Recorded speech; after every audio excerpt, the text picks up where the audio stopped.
I'm Leila Al-Masri, 33, and I used to think that being good, really good, at something would be enough to matter.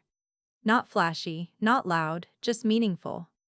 Like the kind of quiet work that leaves a mark on someone's life long after they've forgotten your name. But tonight, as I stood at the edge of my parents' backyard with a carefully wrapped bundle in my hands, I felt invisible. Again. It was Eid, and the smell of cinnamon lamb and rosewater rice hung in the air like incense. Laughter bubbled from the patio, the garden was strung with fairy lights, and my brother, Yusuf, held court at the center of it all, newly promoted. Senior director, now. The golden sun. The pride of the Al-Masri name.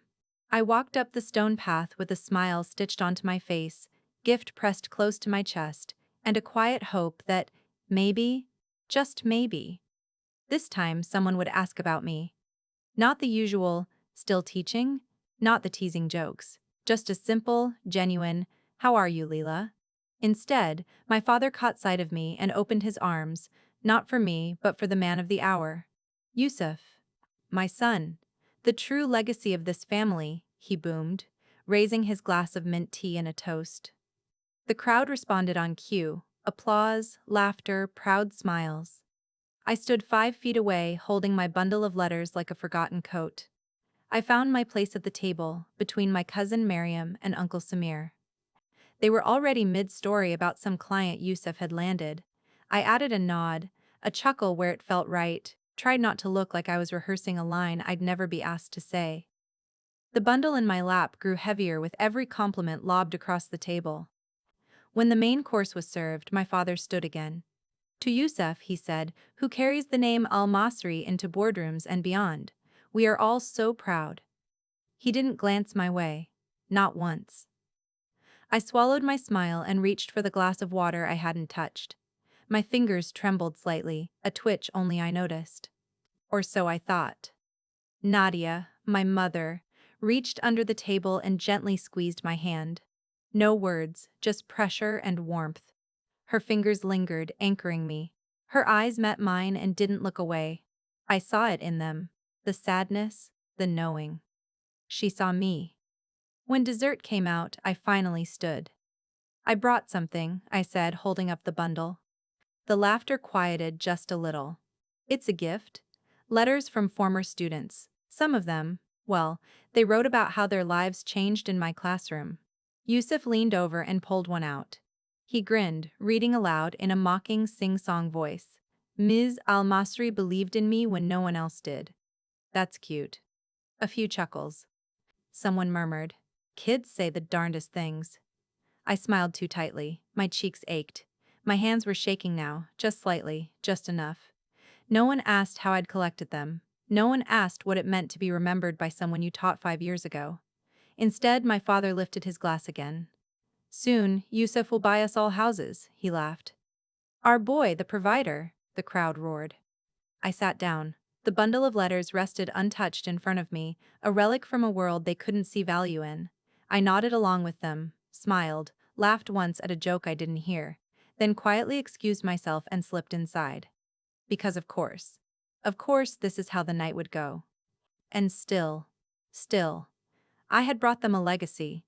They just didn't recognize it yet. The living room hummed with overlapping conversations, forks clinking against porcelain, and the occasional outburst of laughter. I stood just behind the couch, hands folded politely, watching my brother perform. Yusuf had always been good at this. He wore charm like cologne, loud, lingering, and designed to impress from across the room. "So, what's next?" someone asked him. He shrugged, a modest grin playing at his lips. "Hard to say. Regional VP, maybe. My mentor's retiring next spring." A ripple of impressed gasps moved through the group. My father leaned back in his chair, beaming like he'd carved the path himself. "That's my son," he said again, loud enough for the entire room to hear. Always thinking 10 steps ahead, I eased into the nearest armchair, smiling when eyes briefly met mine. But no one lingered. I wasn't the one with titles or stories that ended in applause. I was still teaching teenagers, the role I'd chosen over law school. The one they all pretended to admire, the way people admire street performers. Charming, but not to be taken seriously. "Leila," Aunt Rasha called across the room, balancing a glass of sparkling cider in her manicured fingers. Still doing that adorable school thing? God bless you. I could never deal with that many hormones. I smiled. They're not so bad once you learn how to bribe them with stickers and sarcasm. A few polite chuckles. Nothing more. Yusuf launched into another story.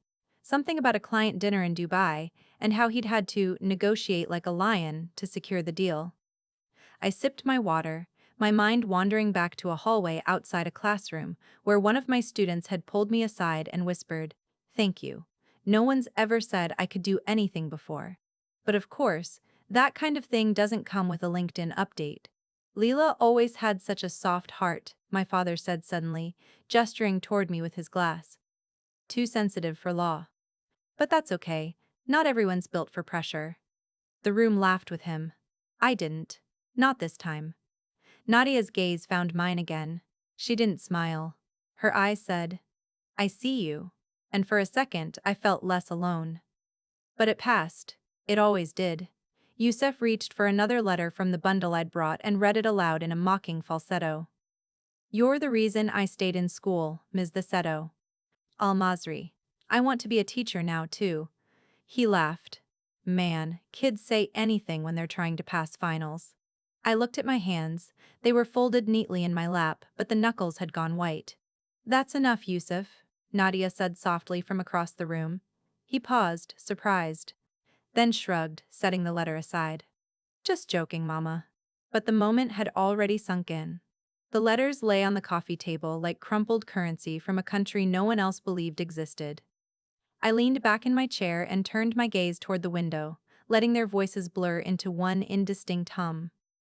In my chest, something folded itself tighter, smaller, quieter. And I wondered, how many times can you be dismissed before you start believing the echo of it? I didn't know how long I'd been staring at the table, or if anyone noticed I hadn't said a word in 20 minutes. Probably not. They were all too busy clapping for Yusef's punchline, something about managing 3 interns who still thought Canva made you a designer. I let out a half laugh I didn't feel, and reached for my glass again just to have something to do with my hands. My gift still sat unopened at the edge of the table. The wrapping, a simple ribbon around craft paper, was slightly smudged now from being passed around and put down. No one had asked what it was, no one seemed to care. I felt it before I saw it. My mother's hand, sliding across the tablecloth until it found mine. She didn't squeeze this time. Just rested her fingers gently over mine, grounding me like a weightless anchor. When I finally looked up, her eyes were on me. Not Yusef, not the room. Me. There was no smile, no pity in her face, just quiet understanding. The kind that doesn't need words because it's been built across years of silences, of unspoken things. She nodded once, subtle. Just enough to say, "I know." I swallowed the lump in my throat and nodded back. Our hands stayed like that as my father raised his glass for what had to be the fourth toast. "To Yusef again," he said. "He's not just successful, he's strong. He doesn't let things get to him. That's what makes a real leader." The implication clung to the air like smoke. I flinched before I could stop myself. "She's always been a soft one," he added with a chuckle, waving a hand in my direction without looking at me. "Tears at graduation, tears at every student award. But that's just Leila, too tender-hearted for the real world." Someone at the far end of the table laughed. "A cousin, maybe?" I didn't look. Nadia's hand tightened over mine. And just like that, I was 8 again. Hiding in the laundry room after losing the spelling bee, trying not to cry because Baba had called it just a game. It was always just something. Just students. Just feelings. Just a phase. My mother had found me then too. No speeches, no correction. Just a slice of mango on a plate and a pat on the back like I hadn't failed anything at all. Now, years later, she didn't say, "Don't listen to him," or "You're just as worthy." She didn't need to. Her thumb rubbed slow, deliberate circles across my knuckles, the way you soothe a baby without waking them, the way you tell someone, "I know you're tired, I see how hard you're trying, keep going." I breathed in, deep and slow. Not for them, for me. Then I let go of her hand and stood up, pushing my chair back with the softest scrape of wood on tile. "Excuse me," I said, my voice calm, steady. No one stopped talking. No one noticed me leave the room. But her hand stayed warm in mine even after I let it go. The upstairs hallway was dim and cool, the kind of quiet that hummed with old memories. My heels echoed softly on the wood floor as I passed the framed photos lining the wall. Yusuf's graduation, Yusuf's award ceremony, Yusuf at the corporate retreat in Spain. I used to joke that my existence in this house ended in 2008. After that, it was like I'd been gently erased. I stopped outside my old bedroom, the door still painted that same chipped lavender I'd chosen at 15. Inside, the walls had been stripped bare, my old posters replaced with a treadmill and folded laundry. Even my bookshelf was gone. A guest room now. My mother had said it casually last summer, like it meant nothing. We turned it into a space for visitors. "You never stay the night anyway." She wasn't wrong. I didn't. I pressed my back against the doorframe and let my head fall back until it tapped the wood. My hands were shaking again. Not from sadness this time, but from restraint, from holding it all in when every cell in my body wanted to scream, wanted to yell that I didn't want applause or medals or gold-plated praise, I just wanted to be seen, even once. But I couldn't scream. That's not how this family worked. So instead, I stood there, silent, remembering the day the bank called. It had been a Thursday. I was in the middle of grading final essays when I saw the missed call. Unknown number. I don't usually answer those. But something, maybe instinct, maybe just curiosity, made me call back. "Are you Leila Al-Masri?" the voice had asked. "Yes. We're reaching out regarding the mortgage account for Omar and Nadia Al-Masri." My blood had gone cold.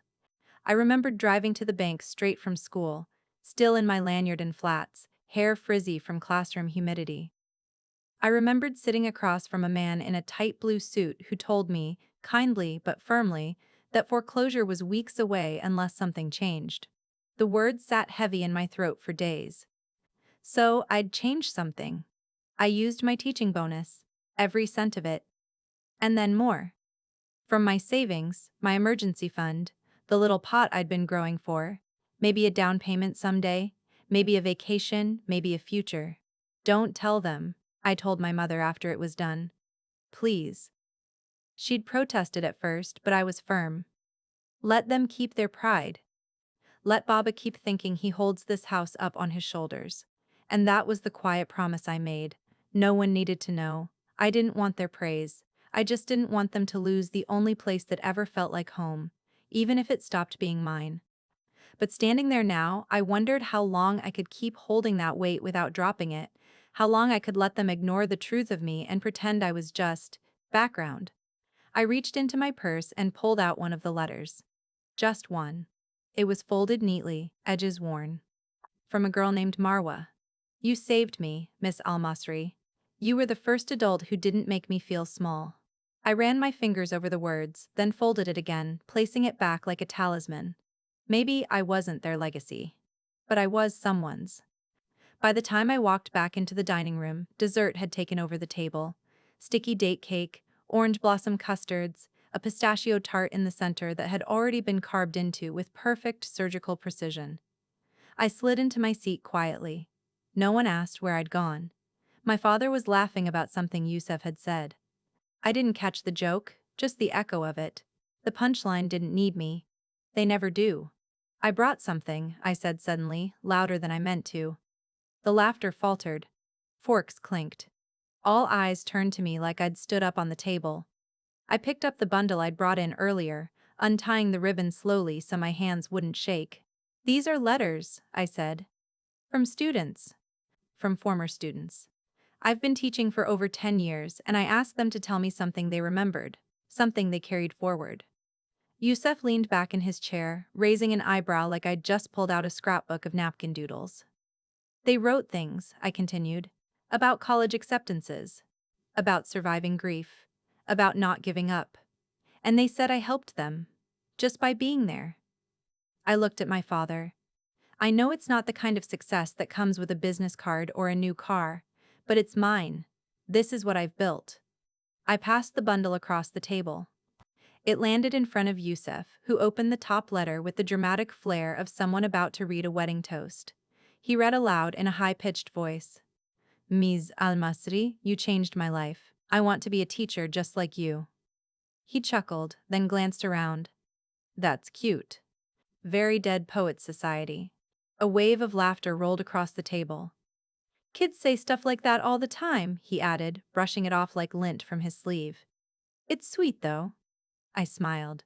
That tight, hollow kind of smile you wear when your soul is retreating behind your ribs. My hands rested in my lap, fingers curling into fists under the tablecloth. She's always been the emotional one, my father said, raising his glass again. But I suppose someone has to care about that stuff.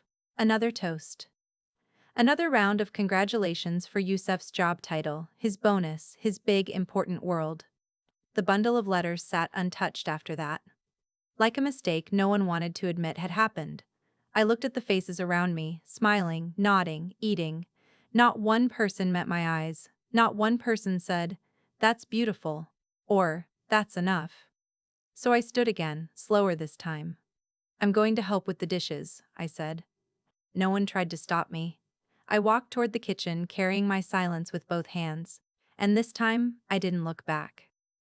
The moment the kitchen door swung shut behind me, I finally exhaled. The muffled hum of conversation dulled to a distant throb, like a party happening 3 houses away. I leaned against the counter, my arms bracing the cold marble as I closed my eyes and let the tears come. Quiet, restrained. I'd learned over the years how to cry without sound. I reached for the nearest dish towel, not bothering to check if it was clean, and pressed it to my face.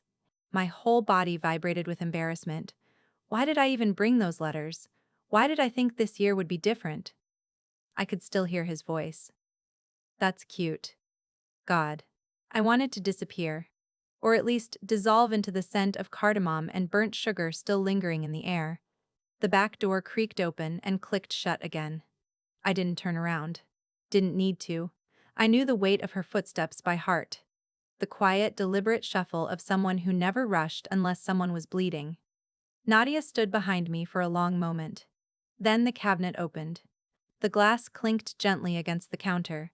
She poured 2 cups of tea, black, no sugar, and slid one beside me like an offering. I don't need... I started, but she cut me off with a look. Drink. I took the cup. My hands were still trembling. She didn't comment. We stood in silence for a while, both sipping, the only sound the hum of the fridge and the faint laughter from the other side of the wall. Then she spoke.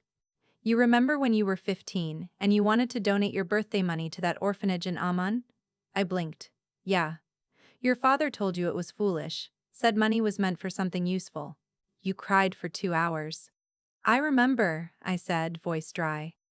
But then, she continued, you got up the next morning, wrote a letter to the director yourself, and mailed the money anyway. I stared down at the tea. So? So, you've always had a quiet kind of strength, she said. But this family, they only know how to see what's loud. That landed deep, somewhere between my chest and throat. She reached over, brushing a strand of hair behind my ear like she used to when I was small and feverish. You don't need their approval to be proud of who you are, you never did. I shook my head, bitter. They don't care. Not about teaching. Not about me. That's not true, she said gently. Your father, he doesn't understand. That's different. He doesn't try to understand, I snapped. She nodded slowly, accepting the truth of that. But I see you. The weight of those words hit harder than I expected. I saved this house, I blurted out. The words were out before I could stop them. Her eyes met mine, soft, startled, but not shocked. You think I don't know? She said. You think I didn't see what you did when that envelope came from the bank? I stared at her. I saw the fear in your face when you read it. I saw the way you stayed up at night Googling refinancing options when you thought no one was watching. I knew. My mouth parted. Why didn't you say anything? She reached across the counter and took my hand. Because you asked me not to, and because I respected that. Silence thickened between us, heavy with everything unspoken. Maybe it's time they knew, she said quietly. You've carried enough alone. I pulled my hand back. I don't want pity. Or war. You deserve credit, Leila, not just survival. I didn't answer. Not because I disagreed. But because for the first time I wasn't sure I could keep hiding. It had rained that day. Not the usual spring drizzle, but a full-body, coat-soaking downpour that made the whole city feel like it was shrinking into itself. I remember sitting in the waiting area of the bank, my khakis damp around the hems, the soles of my flats squishing with every shift in my seat. Nadia sat beside me, quietly wringing the edge of her scarf between two fingers. She hadn't spoken much since I told her about the letter I found in the mail, one with thick paper and angry font and phrases like final notice and intent to foreclose. I didn't tell him, she whispered for the fifth time that morning. He was already so stressed. The job, the cholesterol. I know, Mama, I said. That's why I'm here. When the manager finally called us in, he looked like he didn't want to be the villain.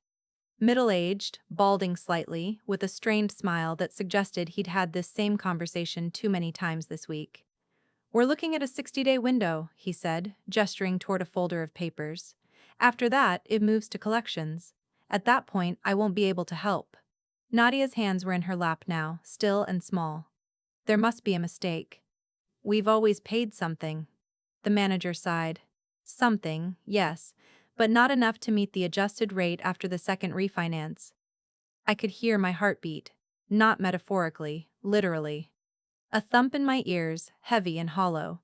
"How much would it take," I asked, "to stop it? Just to stop it from going forward?" He glanced at the screen. 12,400. Then another 1,800 in late fees. Plus some legal. I pulled out my phone and opened my banking app. My thumb hovered over the digits. That was everything. My entire bonus. Half my savings. The vacation fund I'd been growing in secret. The cushion I'd planned in case my car died or school funding got slashed again. All of it. And I typed the numbers anyway.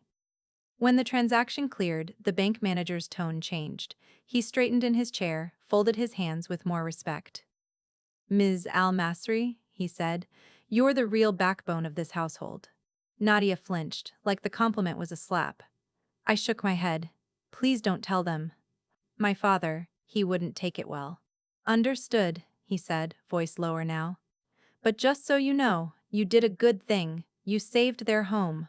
Outside, the rain had lightened. Barely. The city still wore a gray coat. We walked back to the car without speaking, the parking lot empty except for puddles that reflected the sky like broken mirrors. Before we got in, my mother turned to me. "I don't deserve a daughter like you," she whispered. "You don't have to," I said. "You just have to let me help." And she had. She'd never told anyone. But that silence had started to feel more like weight than love. Now, in the kitchen, surrounded by the sound of clinking dishes and distant laughter, I remembered that day. Not for the rain, not for the number, but for the moment I became something more than just too sensitive. I became their foundation, even if they never saw it. The tea had gone cold. Neither of us moved. Outside the kitchen door, the house was still full of voices, of clinking forks, of Yusuf's laughter rising like steam. But in here, everything felt suspended, like time had bowed its head to let something fragile breathe. Nadia sat across from me, her elbows resting on the table like she used to when we did homework after school. The same face, older now, tired in a way that had nothing to do with age. Her scarf was slipping off her shoulder. She didn't fix it. "I thought it would be enough," I said quietly. "Just knowing they had the house, that they'd never lose it." Her gaze softened. "It was enough. But it's also not fair. I didn't do it for fairness." "No," she said, "you did it because you love them, even when they don't know how to love you back." That hit harder than I expected. She reached out, brushing something invisible off my sleeve. "A mother's habit. You don't have to carry it anymore, Habibti." "I don't want the pity," I whispered. "I don't want to be the sad, over-emotional daughter who makes everyone uncomfortable at dinner." "You're not," she said. "You're the reason we're sitting under this roof. They just don't know it yet." "I can't. I don't know how to tell them without it sounding like I'm asking for applause." She leaned in, her voice low, steady. "Then don't ask. Just tell?" I stared at her. "You want me to announce it? Right now? At dinner? After the fourth toast to Yusuf and his promotion?" She smiled faintly. "Why not? Because it'll make everything messy. Her fingers tapped the rim of her teacup. Sometimes things have to break before they can be rebuilt. We were quiet again. The hum of the fridge, the sound of a dish clattering in the sink, the laughter drifting in from the hallway, it all blurred at the edges. Then she said, "I invited someone." I blinked. "What?" She reached into the pocket of her tunic and pulled out a folded piece of paper, slid it across the table. "It's just a document," she said, "nothing dramatic." I unfolded it. It was from the bank. My signature was at the bottom. The new deed. My parents' names, reinstated as owners. My throat went dry. "You kept this?" She nodded. "And I invited the advisor who processed it. He's stopping by to collect a signature. Or so I told your father." I stared at her, stunned. "You planned this?" "I didn't plan," she said softly. "I hoped." "There's a difference." My heart pounded in my ears. "He'll hate me for it." "No," she said, reaching for my hand again. "He'll hate himself for not seeing it sooner. But that's not your burden anymore." I wanted to argue. To say I wasn't ready. That I needed more time, more space, more silence. But the truth was, I was exhausted from all of it. And maybe, just maybe, I was ready to be seen. Even if it broke the table. By the time I stepped back into the dining room, the conversation had shifted to vacation homes and stock options, territory where I knew better than to tread. Yusuf was mid-sentence, gesturing with the kind of confidence only reserved for men who've never been questioned. And the listing price was a joke, honestly. I told them, "We'll take it if they throw in the furniture." Another round of laughs. My father leaned forward, eyes gleaming. "Soon you'll be the one buying us a place by the sea," he said, voice rich with pride. "Retire your old man, huh?" I took my seat again, quietly, trying to hold my posture, trying not to shrink into the wallpaper. I caught my mother's eye across the table. She gave a nearly imperceptible nod. I had no idea what it meant. The dessert plates were being cleared. Someone passed me a half-empty tray of nafe that looked like it had been ravaged by hungry wolves. I took a piece I didn't want and smiled at the cousin offering it like it was a peace treaty. Yusuf leaned over, eyes gleaming. "You heading out soon, sis? Don't want to miss your bedtime, or your classroom, or whatever." I laughed politely. "Actually, I was thinking of sticking around a little longer." He shrugged. "Don't let us keep you." It was the way he said, "us." As if I wasn't one of them. I didn't respond. I heard the front gate creak before the knock even came. 3 soft raps on the door. Firm. Professional. My mother stood immediately, smoothing her tunic. "I'll get that," she said, her voice too calm. The conversation at the table paused, just for a beat, then resumed. A hum of stories about real estate, international clients, everything measured in square footage and quarterly bonuses. I sipped water to steady my hands. My stomach tightened. My mother returned a moment later, followed by a man in a dark blazer holding a thin folder. "Sorry to interrupt," he said with a small smile. "I have a document for the Al-Masri family. Just needs a final signature." The room froze. Yusuf blinked. "Who is this?" "Bank advisor," my mother said lightly. "He helped us handle that refinancing a while back. It's just housekeeping." My father looked puzzled, suddenly alert. "Refinancing? What refinancing?" The man opened the folder, pulling out a crisp document. "The deed," he said simply. "It's finalized. The house is secure. Paid and updated in full. The new owners remain Omar and Nadia Al-Masri." Silence. My father's eyes narrowed. "Wait, we didn't refinance." The man nodded. "You didn't." My fingers curled against the underside of the table. My mother looked at me, then back at the room. "She did," she said. Everyone turned. It was a physical shift, the kind that ripples through a crowd when the air changes. Dozens of eyes landed on me like I'd just confessed to a crime or a miracle. "She?" my father echoed. "What do you mean, she?" My throat was dry. I couldn't look at him. Couldn't look at any of them. "She used her own money," my mother said gently. "Her bonus, her savings. She didn't want you to know because she knew you wouldn't accept help." The advisor nodded.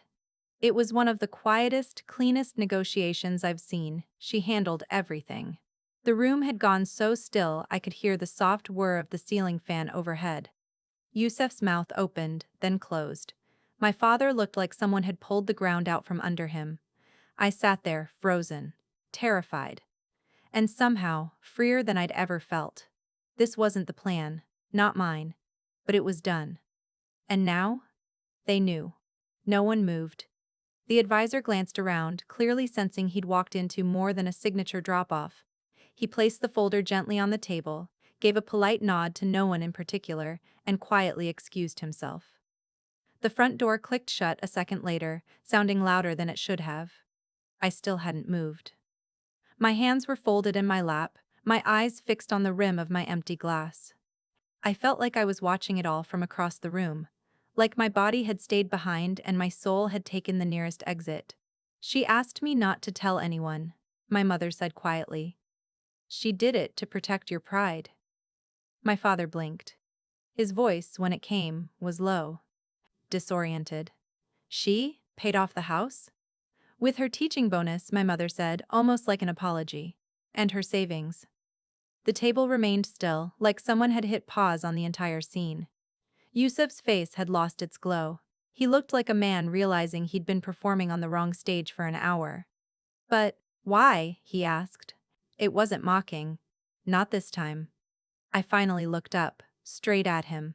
Because I could, I said, my voice steady. And because someone had to. He swallowed hard. Why didn't you just say something? I laughed, soft, hollow. Would you have listened? That landed harder than I meant it to. He looked away, jaw tight. My father still hadn't spoken. His hand hovered near his tea glass, unmoving. His eyes had fallen on the folder, but he hadn't touched it. Nadia cleared her throat. She kept this family's foundation standing when no one else even saw the cracks. A few heads turned toward her. Cousins, uncles, aunts who had only ever seen my mother in soft shadows. Tonight she stood in light. She let you all think she was just the emotional one, she continued. Too soft, too small, but she's been carrying more than you know. Still, no one spoke. So I did. I didn't want this moment, I said, not like this. But I'm tired of pretending that quiet work isn't real work. That just because I don't throw around titles or bonuses means I haven't built something. I looked around the table, my voice didn't shake. I've spent my whole life watching people clap for what's loud, what's shiny. I don't need clapping. I don't even need thanks. But I won't be invisible in my own family. No one clapped. But no one laughed either. And that, somehow, was enough. The air outside was cooler now, the last streaks of daylight slipping behind the trees. I stood by the jasmine bush near the fence, arms crossed, eyes on nothing. The patio light buzzed faintly above me. Somewhere in the house, dessert plates were being cleared. But no one had followed me out, except for Yusef. He stepped onto the patio quietly, as if afraid the floorboards might rat him out. I didn't turn to look. Just listened to the gravel crunch under his loafers as he came closer. I didn't know, he said. His voice was softer than I'd ever heard it. I know. I was an ass. I nodded, not to absolve him, but because the truth didn't need exaggeration. He leaned against the railing beside me, hands shoved into his pockets. I thought I had it rough. You know, all the pressure from Baba, the expectations. You did, I said. But you also had applause. I had, polite silence. He winced. I thought you liked staying in the background. That's the thing, I said. When you do it long enough, people start believing you belong there. We stood in silence for a few moments. A breeze swept through the garden, rustling the petals on the tree above us. I've never been great at this stuff, he said. Feelings, big gestures, that's always been you. I huffed. And look where that's gotten me. But he turned toward me. It got us a house. I finally looked at him. He wasn't smirking. Not shrugging like he always did when things got too heavy. Just standing there, barefaced. I want to help with the repairs, he said. The roof's still leaking, right? My throat tightened. I'll cover it, he added. It's the least I can do. And maybe start showing up for Mom more. And you. I don't know what that looks like yet, but I want to try. That surprised me. Not the words, but how hard they must have been for him to say. Yusef, who always lived in the middle of the spotlight, finally stepping aside long enough to see the rest of the stage. "I'm not asking for a parade," I said. "Good," he smiled faintly. "Because I'm terrible at party planning." I laughed, a small, startled sound. He nudged me gently with his shoulder. "But I am saying thank you. I should have said it a long time ago." I looked at him, really looked, and for once I didn't see the golden sun, just my brother. A little less polished, a little more real. "Don't say it to me," I said finally. "Say it to them." He nodded. Then, as if on cue, the back door opened and our mother stepped out, holding 2 fresh cups of tea. "Come inside," she said, her voice soft. "There's still Nafi." Yusef looked at me. "You ready?" I wasn't, but I said, "Yeah." And for the first time in a long time, we walked back in together. The dining room had lost some of its glow. The laughter had dulled to murmurs. The celebratory energy faded like the remnants of a dream. Everyone was still seated, but the mood had shifted. A tension lingered in the air, stretched thin and fragile like sugar glass. I stepped inside beside Yusef. My pulse thudded in my ears. Eyes turned to us, not with mockery this time, but something closer to curiosity. Or maybe guilt. My father sat at the head of the table, shoulders stiff, hands clasped on the wood like he was bracing for something. When he saw us, his eyes locked onto mine. For once, he didn't look past me. I took my seat. Yusuf stayed standing. "I'd like to say something," he said, his voice clear.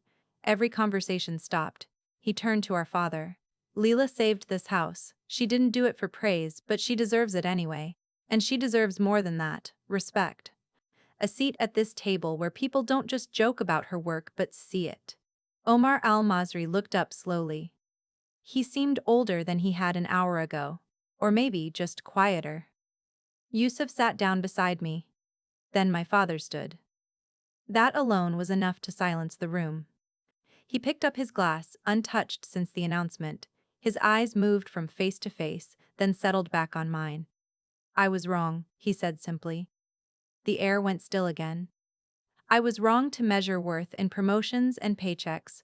I was wrong to think only titles make a legacy." His voice didn't tremble. But it thinned, like he was walking on a rope made of humility. "My daughter gave us this roof, this night. And I didn't see it, not because she was hiding, but because I wasn't looking." He lifted the glass. "To Leila, the true foundation of this family." I couldn't breathe. Then, applause. Real, loud, sustained applause. Cousins, aunts, uncles, people who'd laughed earlier now clapping, nodding, turning to me with softened eyes. I felt heat rush to my face. My mother reached for my hand under the table and squeezed. Not to say, "I told you so." Just to say, "You made it." I looked at my father. He was still standing, glass raised. His eyes didn't waver.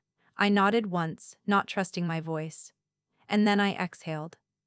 For the first time in years, I wasn't shrinking in this house. I was finally seen.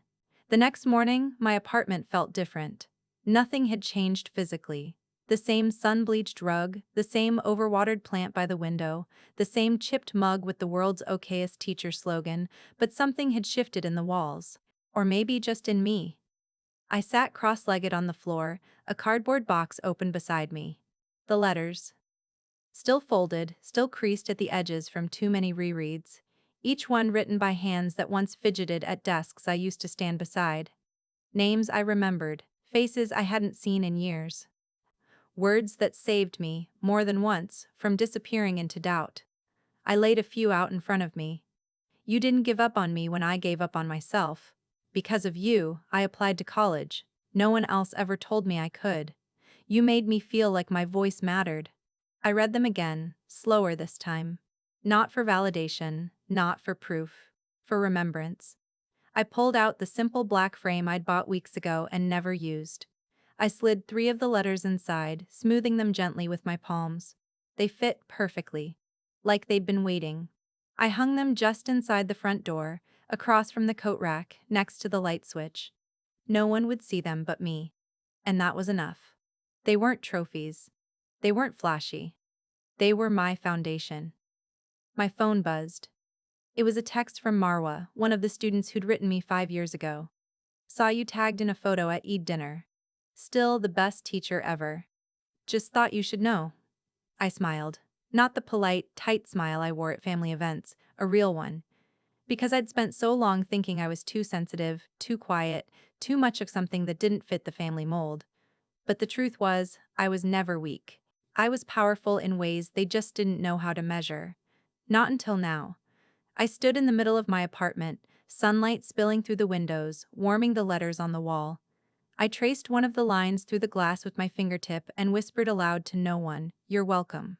Then I turned off my phone, made tea, and let myself be still. For once, I didn't have to prove anything, and for the first time in a long, long while, I felt free. The pen moved slowly across the page, not for effect, but because I wanted every word to matter. It wasn't for them. Not really. It was for me. I'd sat at this kitchen table hundreds of times, grading papers, lesson planning, eating cereal for dinner. But this was the first time I used it for something just mine. Dear Baba, you won't ever fully understand why I stayed quiet, and maybe you don't have to. I didn't do what I did so you'd finally say you were proud of me. I did it because I believe in showing up, even when no one's watching. I believe in building something quietly, without expecting applause. That's who I've always been. The sensitive one. The soft one. The too much heart, not enough edge. But now you know what that heart has held. It held this family. It held this house. It held you. I'm not writing this for recognition. I'm writing it to remind myself that I don't need any more proof of who I am. I already know. Leila. I folded the letter, not to mail it but to file it away with the others. The student letters, the quiet wins, the private victories, my legacy. Later that evening, I lit a candle by the window, a soft orange glow flickering over the framed letters. The city outside was alive with noise, horns, voices, distant music, and none of it touched the quiet peace inside my little apartment. I didn't need a father's speech, or a brother's joke, or a crowded table full of applause to feel whole. I had my students' words, my mother's eyes, and my own reflection, finally recognized. I didn't just save a house, I reclaimed myself. And this time, the last word belonged to me. The hallway buzzed with morning energy, half-zipped backpacks, the clatter of lockers, and the smell of highlighter ink and vending machine pastries. My shoes clicked softly on the linoleum as I walked toward my classroom, steaming coffee in hand. Room 207. Same squeaky door. Same crooked poster on the back wall that said, "Your voice matters." This time, though, the words felt aimed at me too. Inside, the desks were already arranged in that imperfect circle my students always ruined by third period. I dropped my bag by the chair and glanced at the whiteboard. Yesterday's prompt still lingered in blue marker. "What does legacy mean to you?" I smiled. The bell rang. Bodies shuffled in. Jada shot me a sleepy smile. Tariq nodded and slid into his seat with a half-eaten muffin. Zoe handed me a folded note without a word, cheeks red. I waited until they'd settled before unfolding it. "Ms. Al-Masri, I know I said it last year, but I'll say it again. Thank you. If it weren't for you, I wouldn't even be applying to college." My mom cried when I told her. "You changed everything." I pressed the note to my chest for a moment, then tucked it into the folder where I kept all the others. The bell chimed again. "All right," I said, "let's talk about legacy." They groaned in chorus, but I could see the glimmer. They knew I wasn't just talking about essays. After school, back at my apartment, I changed into something soft and comfortable and walked over to the wall by the door, the one that held my framed letters. The sunlight hit them just right, casting a warm gold hue across the glass. I stood there, arms folded, and let the silence wrap around me like a second skin. They had tried to define me with small words. Soft. Emotional. Sentimental. But none of them had ever really seen what I carried. I wasn't too sensitive. I was deeply attuned. I wasn't invisible. I was deliberately quiet. And I wasn't weak. I was the one who stayed when no one noticed the walls were caving in. That's power. I traced the edge of the frame and whispered, "Just to the room." You were never the problem. You were the foundation. Then I picked up my pen, sat at the kitchen table, and began drafting next week's lesson plan. Legacy didn't need a stage, it just needed a room full of kids who believed in their own voices, because someone once believed in hers. And that was enough. My mother arrived with a tin of pistachio cookies and a scarf that kept slipping from her shoulder. She kicked off her shoes at the door like it was still her own house and smiled at the smell of cardamom tea already steeping in the kitchen. "I like your place," she said for the first time. Not just as a politeness, but with real warmth. I poured her a cup, adding a little honey the way she liked. She sat at the table where I graded papers and wrote letters I never sent, her eyes scanning the framed words by the door. "You hung them," she said. I nodded. "They belong there." She got up and walked over, standing before the frame like she was in a museum. One hand reached out to trace the glass, her fingers pausing over the loops of handwriting, some messy, some precise, all of them honest. "They're beautiful," she whispered. "You always were." I didn't reply right away. I just sipped my tea and let her see it all. The proof, the weight, the quiet victories no one had clapped for. When she sat back down, her eyes were glassy but proud. "You know," she said, "you remind me of my mother." I looked up, surprised. I had only vague memories of my grandmother, a quiet woman with eyes like stone and hands like paper. "She never raised her voice," Nadia continued. "But when she spoke, people leaned in." I smiled. "So I get it from her." "You get it from yourself," she said. "But she'd be proud too." We sat in silence, sipping tea as the afternoon light shifted across the walls. There was no ceremony, no fanfare, just two women, side by side, letting the truth settle into the air between them. She reached into her bag and pulled out a small frame. "I found this at the market," she said. "Thought it might suit your wall." It was simple. Dark wood, slightly worn at the edges. I turned it over in my hands. "What should I put in it?" She smiled. "Something just for you. Not a letter, not a lesson plan, not proof of worth, something for me." Later that night, after she left, I sat by the window, frame in my lap. The city moved on without me, cars passing, lights blinking, voices drifting upward. I pulled out an old photograph. It was me, 6 years ago. Standing in front of my classroom, smiling mid-laugh, chalk in hand, sleeves rolled up, not posed, not polished, just real. I slipped it into the frame, set it beside the letters, and exhaled. Not everything needed to be earned.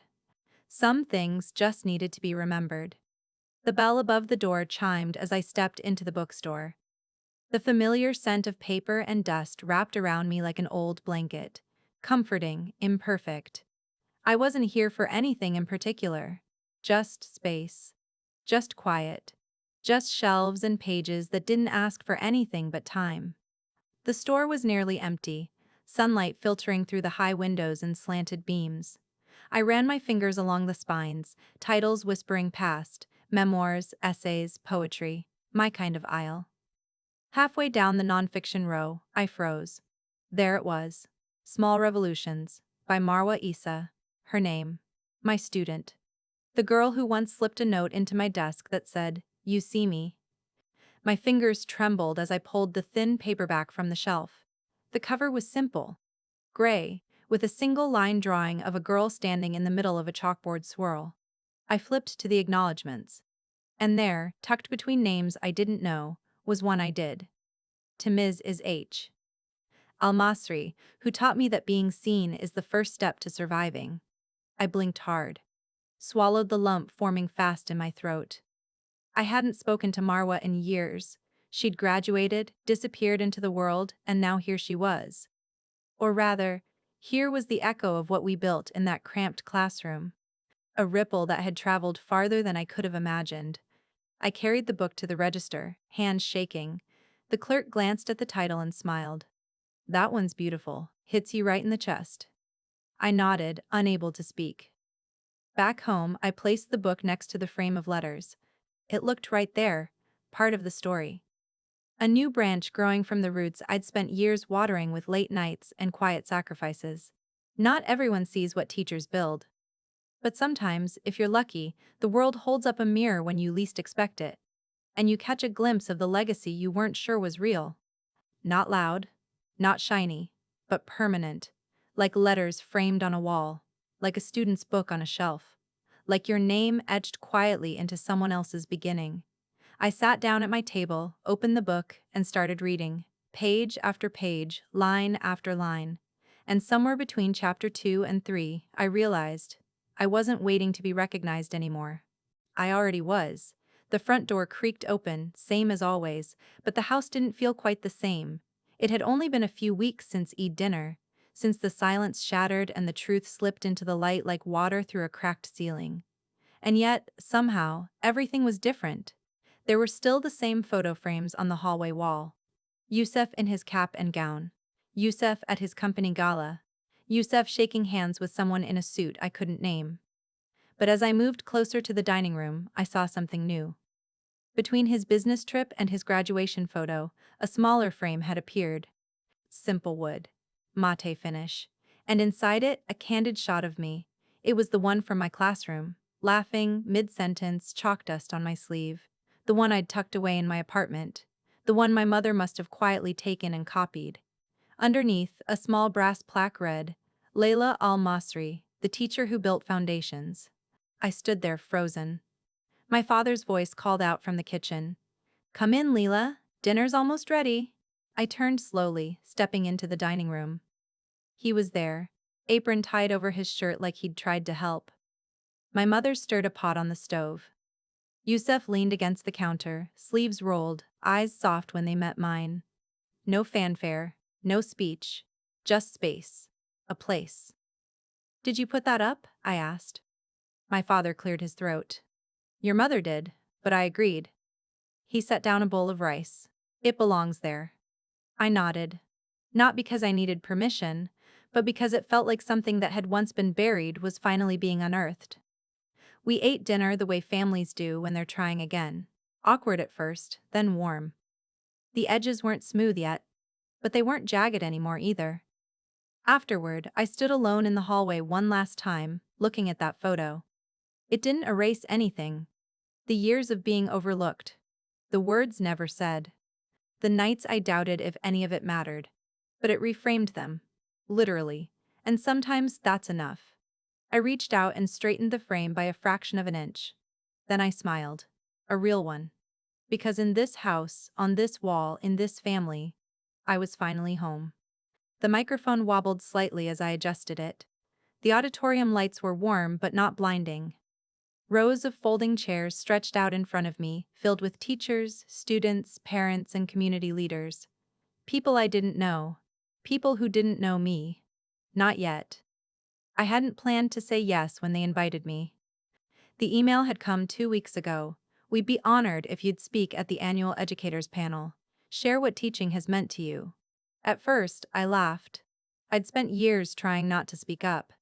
And now they wanted me front and center. But something inside me had shifted since Eid. Since the photo on the wall. Since the book at the bookstore. Since my father's quiet apology, the way he now looked at me without trying to rewrite who I was. So here I was. No podium. Just me and a microphone. I cleared my throat, heart hammering, and began. When I was younger, I thought legacy had to be loud. That it had to come with applause or plaques or title changes. I spent years shrinking myself to fit that silence, waiting for someone to notice. I paused. No one moved. But what I've learned is that legacy isn't always loud. Sometimes it looks like a kid raising their hand when they never have before. Sometimes it's a letter folded into a desk drawer. Sometimes it's a house that doesn't get sold because someone stepped in quietly, without asking for credit.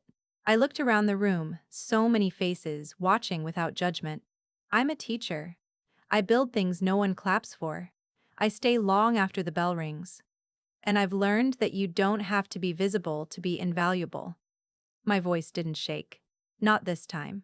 I finished with the only truth that mattered. There's power in being quiet. There's strength in being the one who holds things up without needing to be seen. And if that's you, if you're the soft one, the silent one, don't ever mistake that for weakness. A stillness hung in the air. Then, one by one, hands began to clap. Not thunderous, but real, earnest. Enough. Afterward, a student approached me, eyes wide, backpack slung over one shoulder. I want to teach, they said. But I didn't think I was brave enough. I smiled. You already are. And in that moment, I knew. This was my stage. Not the kind built for spotlights, but the kind built from desks and chalk and stories that echo in other people's voices long after you're gone. A legacy written quietly. And still standing. The rooftop was still warm from the day, the concrete radiating soft heat beneath my bare feet. I stood at the edge, arms wrapped loosely around myself, watching the sun lower behind the buildings. The sky was bruised gold and lavender, streaked with the kind of fading light that makes everything feel temporary and holy. Below me, the city thrummed. Horns, laughter, a child calling for someone across the street. Life, moving forward. And here I was. Still. Whole. Not loud. Not celebrated. But here. I thought about the girl I used to be. The one who sat quiet at family dinners, trying not to take up too much space. The one who gave and gave, hoping someone would notice the cost. The one who thought love had to be earned with sacrifice and silence. She wasn't gone. She'd just grown. I thought of the house. Of my mother's hands folded around mine. Of my father's eyes when he looked at me that night, like he was seeing me for the first time. Of Yusuf standing beside me on the patio, apology in the shape of presents. Of the letters, the students, the echoes. I didn't need everyone to know, I just needed to know. And I did. I'd saved a home, yes. But more than that, I'd rebuilt myself. Brick by quiet brick. Word by word. I looked down at my hands. They didn't shake anymore. Some legacies are carved into stone. Some are shouted from stages. And some are laid like bricks beneath other people's steps. Invisible. Strong. Permanent. A quiet foundation. I turned away from the edge and walked back across the rooftop, each step steady, sure. Not because I was finished, but because I was just beginning.